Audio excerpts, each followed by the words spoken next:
Connection. Hey, so this morning I'm going to be speaking to you, giving you more of an overview of focus groups and the various elements involved in conducting focus groups. I'm not going to get very, very detailed because I think that would take us too much time, but as I had said to I mentioned earlier, that I can supply some more specific materials to be kept in the center for people who are, when they're really ready to conduct a focus group.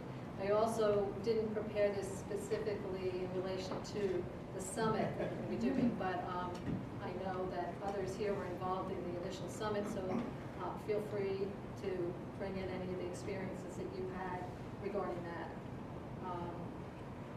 So anyway, I'd like to just start too by asking how many people have had experience with either conducting, participating, or teaching about focus groups. So there are those of you who are familiar, so this may be a little bit below your level, and then there are others who will possibly be learning for the first time. So just to give you my, and I need to speak into. No, it's all over there. My experience with focus groups, my initial and most substantial experience with focus groups was when I used them as my data collection method for my dissertation research, where I was exploring service use and unmet need of adult children caregivers, minority adult children caregivers specifically, who were caring for elderly parents.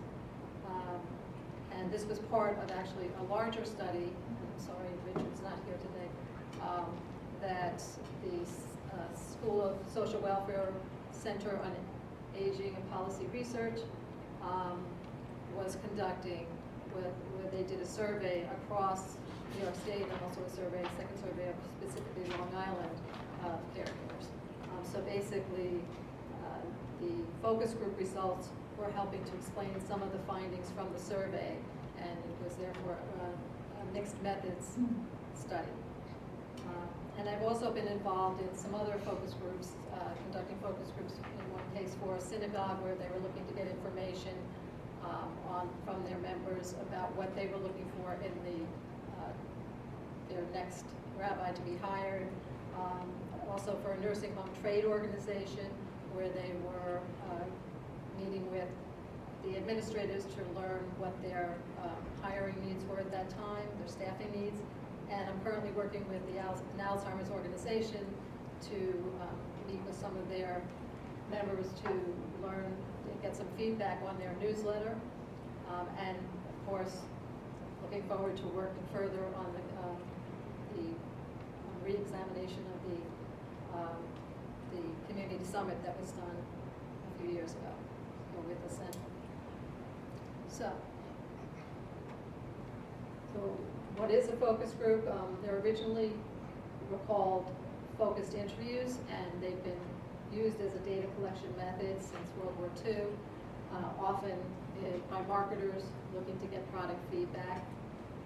And they have been described as a carefully planned discussion designed to obtain perceptions on a defined area of interest in a permissive, and this is especially important, a permissive, non-threatening environment where people feel free to express themselves.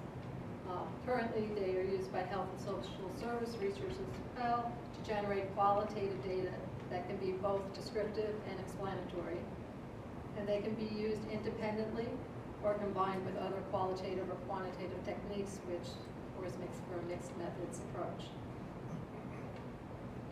And when are focus groups useful for data collection? They are useful when you want to conduct a needs assessment. For instance, the assessment that I was working on with the nursing home for their staffing needs. When developing survey instruments, it's important to get input from the population that you're studying on the questions that need to be asked, and also how the questions should be asked, how they should be phrased. Also, they are useful when there is a need for more in-depth information to help explain quantitative findings, and again, such as survey results as we have from the caregiver study. And they're also useful when the subject being investigated is relatively unexplored. So again, the caregiver study was looking at minority caregivers' experiences with service and service use. And that, investigating the literature, that is something that had not been explored previously. And also when you need to gain insights into a particular population, again, for instance, minority caregivers. And advantages of using focus groups over individual interviews include they can be less time consuming to conduct because it's approximately 1 hour to conduct an individual interview, approximately 2 hours to conduct, on average, to conduct a focus group where you're getting 6 to 12 participants, so higher yield. But it is important to realize that regardless of how you conduct it and the time that's saved there, it is very time intensive to do focus group research. It can also be less costly because you don't have to pay as many moderators or interviewers. You don't have to pay as many interviewers. But again, there are still going to be costs such as payments to participants and payments for tape transcription and things along those lines. So the key elements of focus groups are the planning phase, which is a fairly involved phase, as we'll see as I go a little further, conducting the actual focus group, analyzing the data, which may be the most time-intensive piece, and writing the report. So when you're selecting participants for focus groups, you're using purposive sampling, which is a non-probability, non-random sampling technique of a larger population chosen based on the focus of the study. For instance, if you're looking at minority caregivers, you're specifically recruiting minority caregivers. It's not done randomly. You need to consider things like homogeneity, recruiting participants with similar backgrounds in race, and gender, age, etc., socioeconomic status, because it allows for more free-flowing conversations within groups. If it's too wide of a difference in background, can make it difficult for people to share. And also members may feel more comfortable expressing themselves when the views that they share views with people with similar backgrounds and experiences. Also to be considered is something called segmentation, which is basically, as described by Morgan, the decision to control the group composition to match carefully chosen categories of participants. So if you know that you want to explore differences in your groups between gender, or race, age, this facilitates the analysis of exploring those differences by holding separate groups for each.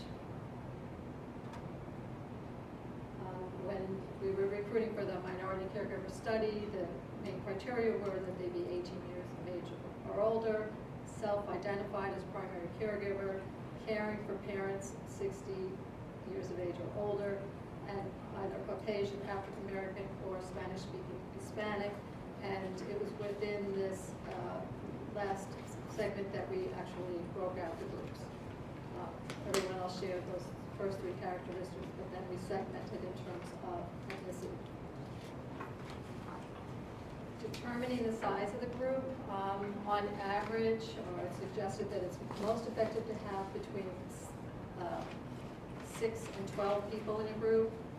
Less than 6 people, it's difficult unless you have a very involved topic that people are really going to have a lot to say.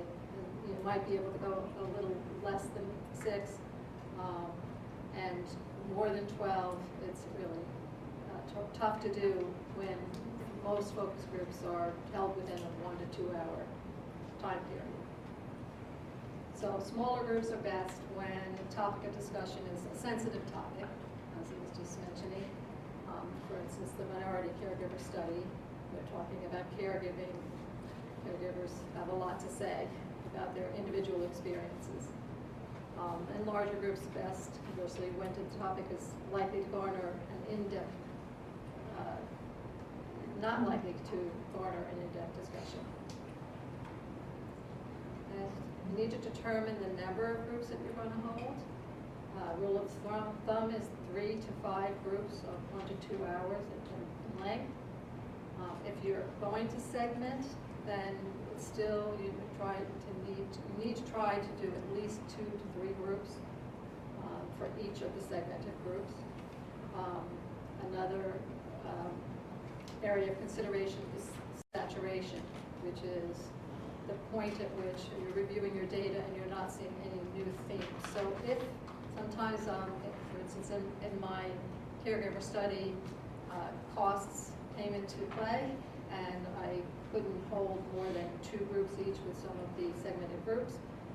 But in reviewing the initial analysis, the initial transcribed tapes, didn't look like there were any new, one group didn't have something that the other didn't have. So we felt a little bit more comfortable that we may have reached saturation. It would have been nice with a 3rd group, but finances did not permit. You also need to look at the variability of the participants both within and across groups, if that's of interest to you. So the heterogeneous participants may need more groups because there's more diversity and they may have more differences, and to reach saturation may take longer. And then projects comparing several distinct population groups may require more total groups, again, to reach saturation. Recruiting participants. You can place ads. You can place ads in newspapers and various publications that the group that you're trying to recruit is most likely to read. We had placed ads in local papers, ads in Penny Savers, newsletters. Alzheimer's Association newsletter was another area.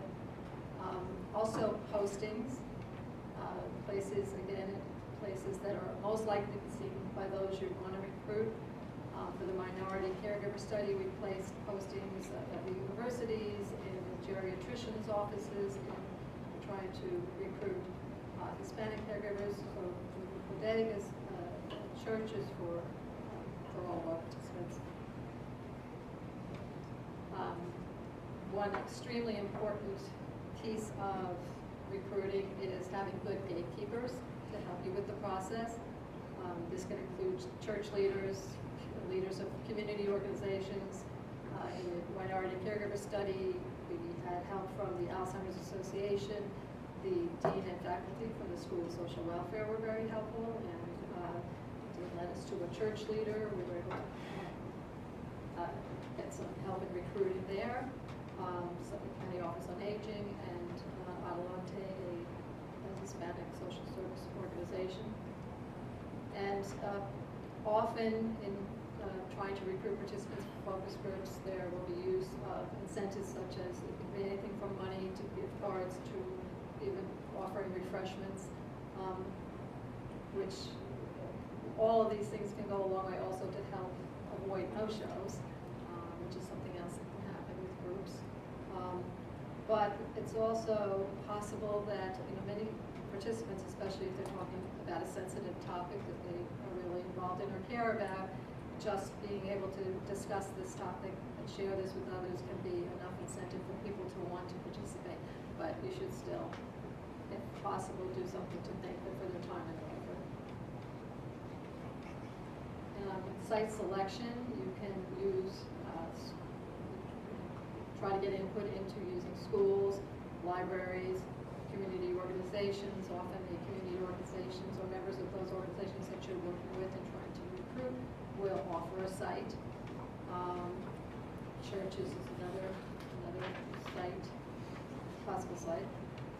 And again, you may be offered these sites by the gatekeepers that you're working with, and we were for almost all of the organizations that we work with offered their sites as a meeting place for the focus groups at no charge. You also need to create your interview or discussion guide. Rule of thumb for the number of questions in an interview or discussion guide is 12 or less. Again, that's just a rule of thumb. That's the general wisdom. If the topic of discussion is likely to garner a long discussion, as dealing with caregivers and focus groups. It's better to have fewer questions and discussion points. This is just a sample focus group discussion guide from the caregiver study, just to give you an idea. So you start with an introductory question that sort of, makes people, sort of introduces and makes people comfortable. Discussion questions included some of these things that we're seeing here, most rewarding things about caring for a relative, and in this particular case, a lot of people sort of laughed at first thinking what's so rewarding about caregiving, but it was interesting to see how as they began to talk, how much actually they realized there were rewarding aspects of caregiving, and it was very interesting, and that's something that might not come out in a survey or an interview question, just a general interview question. Also, of course, what are the hardest parts, which garnered a lot of discussion.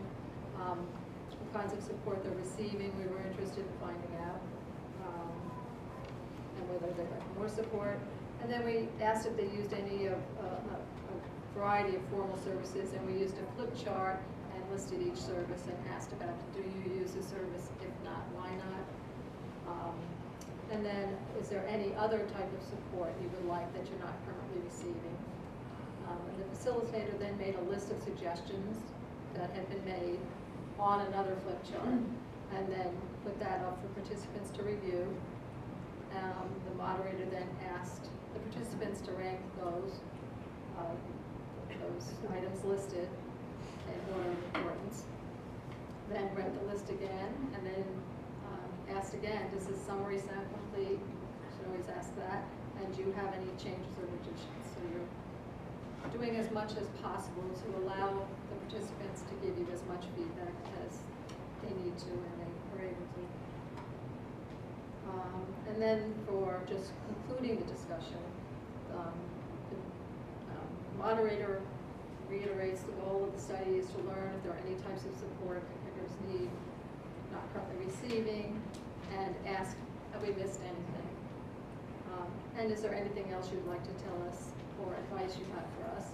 And then thanking the participants for their participation, telling them that how their input has been valuable and may lead to, and whatever the project is, we put in blanks.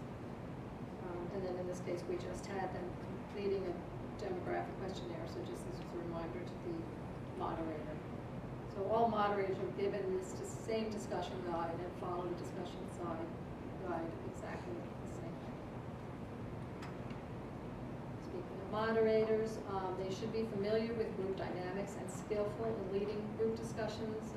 They may need to handle somebody who's dominating the discussion.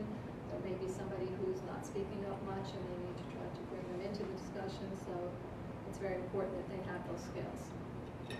They're responsible for setting the tone of the session, and part of that is the introductory statement and what is said, but also even in the beginning when people are arriving and greeting people and just sort of making it a pleasant, sort of welcoming environment. They need to be familiarized with the research project and the goals of the project. And they should receive training in use of this specific interview guide. And if you have more than one moderator, it's best to try to train them together if possible. Facilitators do a variety of things that are important to help with the logistics of setting up recording equipment. Generally, focus group interviews are recorded, and that's another area that I'm not going to get into the details of all of what you need to do about recording, but it's a key component of conducting focus groups to collect your data. They also help with putting out refreshments and reading the participants. Particularly important is their note-taking. They are paying a special attention to the nonverbal communication that's going on in the room, and that may not be captured on the tape and therefore in the transcripts. And it can be very telling. In one case, the group was being asked about or told about respite services, and they hadn't really known a lot. A lot of them had not had a lot of information on respite services, and suddenly all the heads were down and everybody was writing. So those kinds of things can be very important. They also monitor the recording equipment and help with things like the flip chart, if you're using a flip chart, provide an oral summary, as I mentioned earlier, of the discussion. And it's also very important that they meet with the moderator immediately after a session to debrief. The focus group session itself is a critical time. The beginning of the session is a critical time for the moderator to create an inviting, non-threatening atmosphere. So the main components of the beginning of the group discussion include welcoming the participants and thanking them for their participation, introducing yourself and the facilitator or facilitators, providing an overview of the research and the topic to be discussed. Reviewing ground rules is very important, including telling them there are no right or wrong answers. And introducing the first question, you can begin by asking each participant to just say their first name and something else about themselves that's not threatening. In the minority caregiver study, we ask them to tell who they're caring for, their name and who they're caring for. And you also will have place cards. Place cards need to be put in front of all the participants with first names, making it easier to identify. The facilitator will identify who's speaking at different points in their note-taking. Immediately following the focus group session, it's important to first of all spot check the tape, and hopefully everything went well and it's in good shape to send to a transcriber, or you may be transcribing the tapes yourself. You should create a diagram of the seating arrangement just to remind yourself of who was where, and that may help when you're, again, reviewing the tapes and the transcriptions regarding who said what. Moderator and facilitator, again, should meet to debrief, and they should discuss the themes, interpretations, ideas, any thoughts they had about the group. And if this is not the first group that they're conducting together, then they should also be thinking about comparisons to what they're finding from the earlier groups. And then as soon as possible after that, same day as the group if possible, a backup copy of the tapes needs to be made. This might be a disaster, to lose your data, if something happens to the tape. You would also, if you're using a transcriber, you're going to need to send that tape. You need to then listen to the tapes and review the field notes. And that's a fairly time-consuming undertaking, but crucial. And then write a report for this group session and share that report with the facilitator or facilitators for verification purposes. And in doing so, you should address each question in the interview guide and then use quotes to illustrate the various points or themes that you see emerging. And data analysis for all of the groups. Once all the groups are completed, you need to analyze the series of focus groups. And you're comparing and contrasting themes for individual groups. You're looking for emerging themes for each question and overall cross-group. Create a diagram. You can create a diagram of the analysis, and some of the software programs that are out there today allow you to do this. And then report your findings using quotes to illustrate the themes. And just to make a quick, I won't be discussing analyzing focus groups because I think that's a whole other discussion. But there are two ways you can do this. I don't know if anybody still does this the old-fashioned way, but in sort of reviewing for this talk, I was reviewing some of the literature, and one of the sort of experts in the field, Kruger, had a 2-page list describing what you do to be able to do an analysis the old-fashioned way. And it involves, laying out papers across a room or across tables and using Post-it notes and color coding data to find your groups and be able to identify groups. And it's a very time-consuming process. I was asked to do this by my chair of my dissertation committee, just to have that experience, because that is how it was done when they didn't have the software programs. So I did it that way, but I also had the advantage of software programs like some of the names are Atlas TI and NVivo, and there are others that really just facilitated the management of the data. I felt personally that it didn't take away anything from the actual experience and the depth of analysis. It just assisted in the process. So some of the things to look for when you're doing the analysis, just some of the basic things you're looking for are words that reappear, frequency of words can be telling. And again, so there are software programs now that will print out for you based on from the most frequently used words are in the largest print down to the less frequently words used. It's kind of a good visual. And the frequency of topics and themes, and also specificity. Are the responses based on respondents' experience firsthand, and are they specific? You don't want things that are too vague. So once you've done your analysis, you're ready to write up your report. They're often written in a narrative style, and most often they most usually use quotes, supporting quotes. You can report by themes found by question, or you can report by the themes themselves. You should verify with your facilitator and others involved in the research project what your findings are. Make whatever necessary revisions there are. Write a final report, and then again share with participants to ask for their feedback if possible.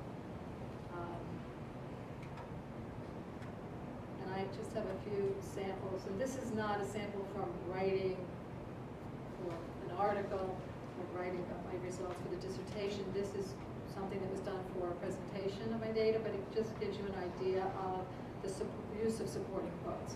So, we were looking at support groups, some used and were satisfied with, and this is an example of what they were saying, quotes to support that.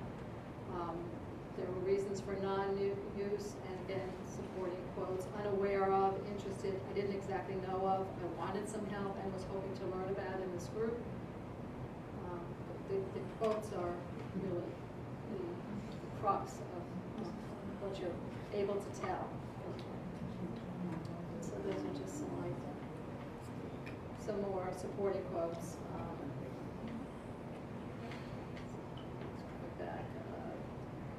On respite care, there were reasons for non-use, and some were just unaware, but would love to have it.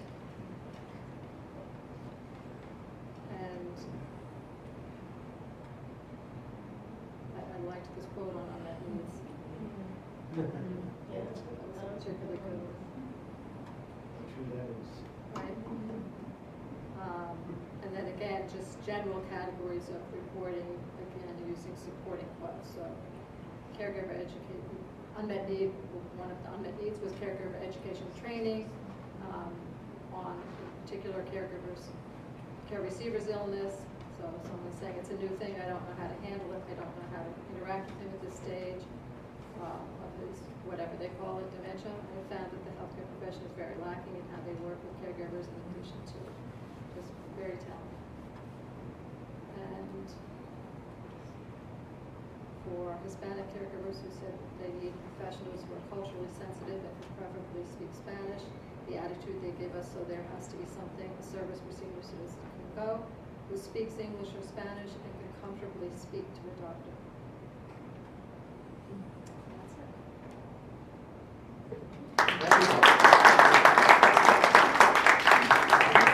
Anything they want to add? I know that experience. I'm sorry, I don't mean to single you out, but just with the. When the way we did it, the time we did it before is that we didn't record, and we actually had, we trained different people in the community to run the focus groups, each focus group, which therefore when we did analysis, and it ended up that we didn't have transcripts, so we had notes. And we only had, when we segmented, we only had one focus group of each segment, so we had mom or parents, I think, Right. police Right. officer. And so I think it was very good in terms of being really participatory, but I think in terms of trying to be more methodical, I think if we were thinking of doing this again, we might want to think about those kinds of questions. Like, and part of the reason we decided not, it was a needs assessment, and we decided to do it not going through IRB, so that this wasn't something we were going to publish. It was for, this group of Just people, for for the, and so, but I just think there are pros and cons to that kind of thing. I mean, it's exactly what this whole group is trying to struggle with all the time, right? Right.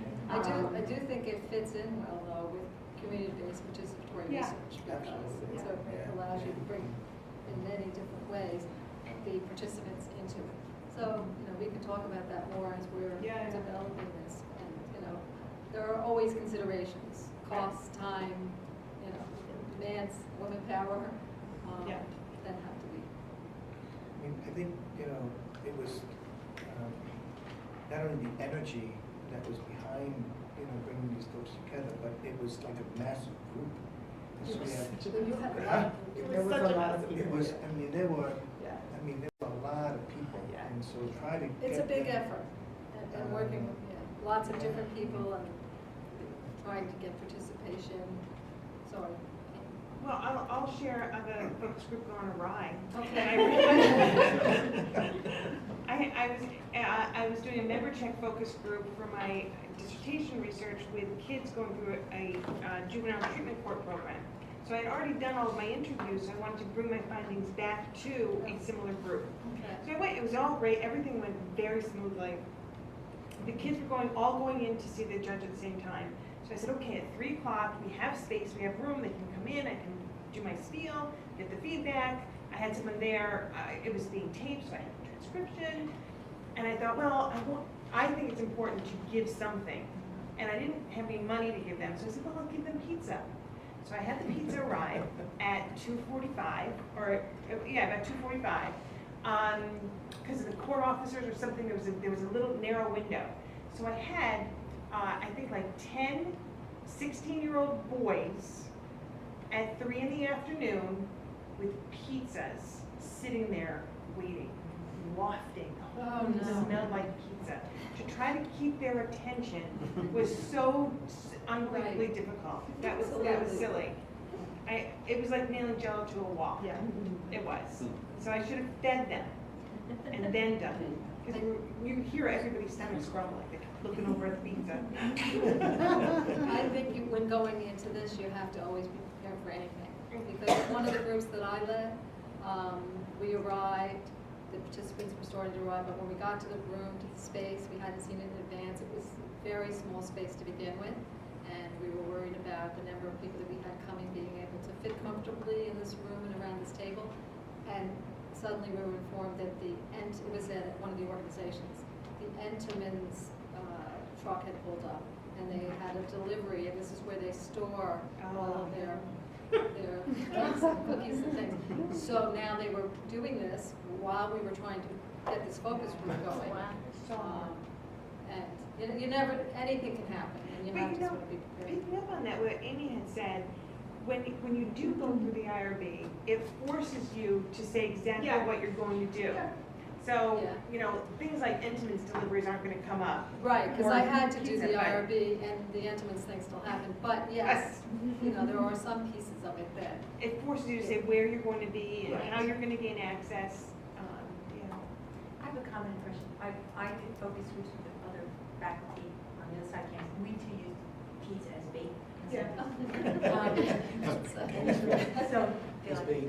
but problem we had, and I want to know what you think we should have done. It sort of went a little awry because we had someone, we had a tape recorder running, we had some student volunteers doing some transcription. I was not allowed to be in the room because some of them were our students.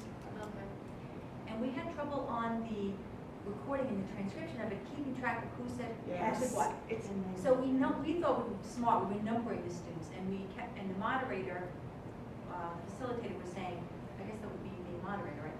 Yeah.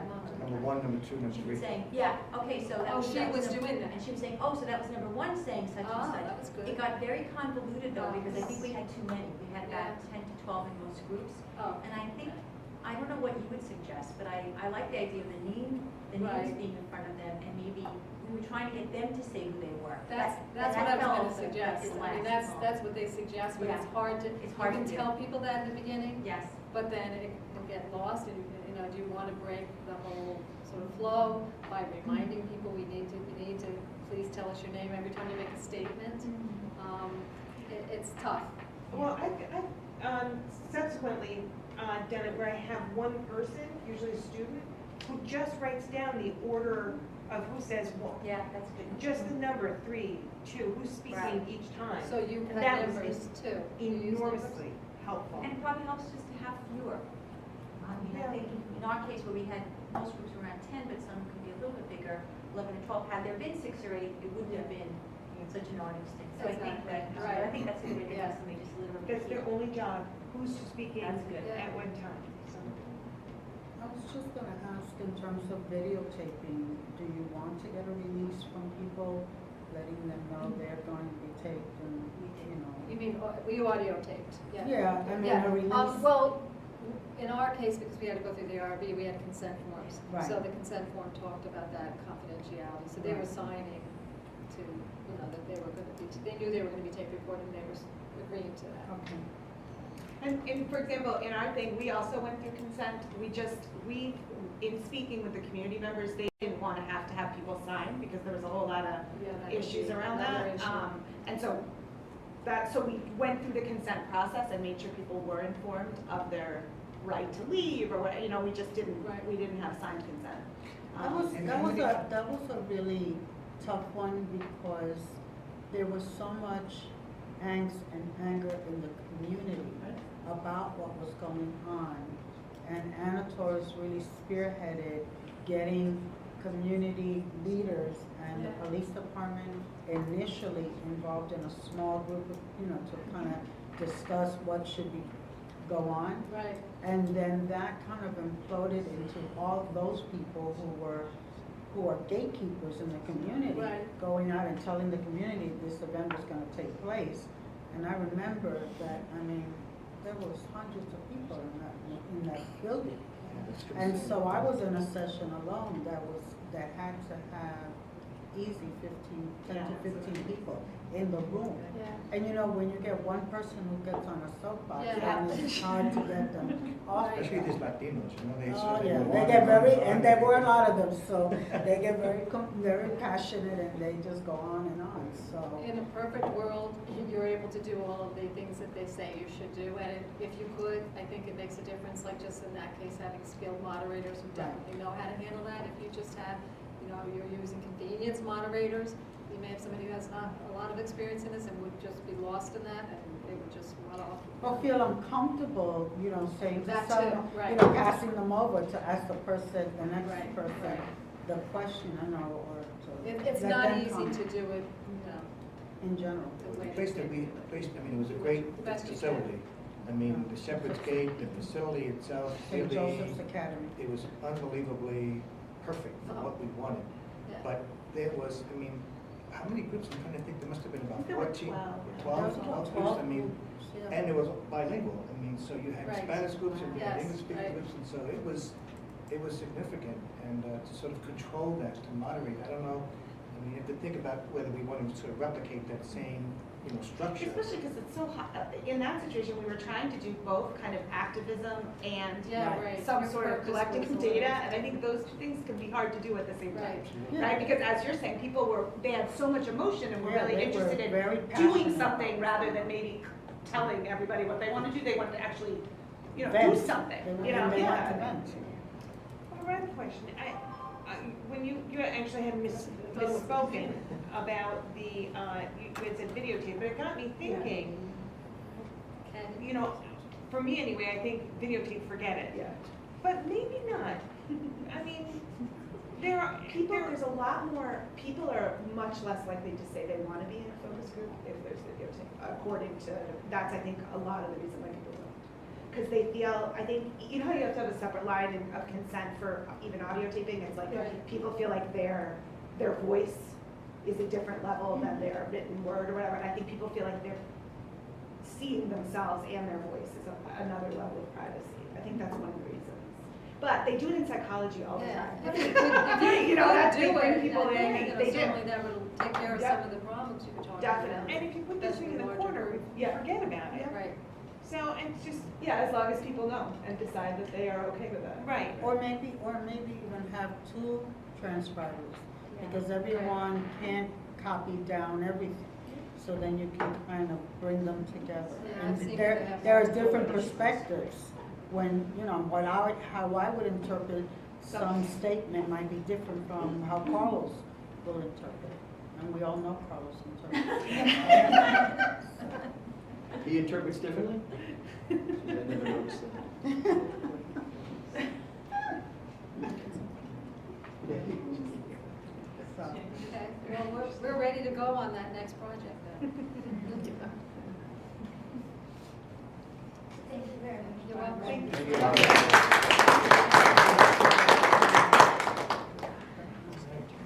We saw you came in and we just. Well, there's so many. No. Hold still.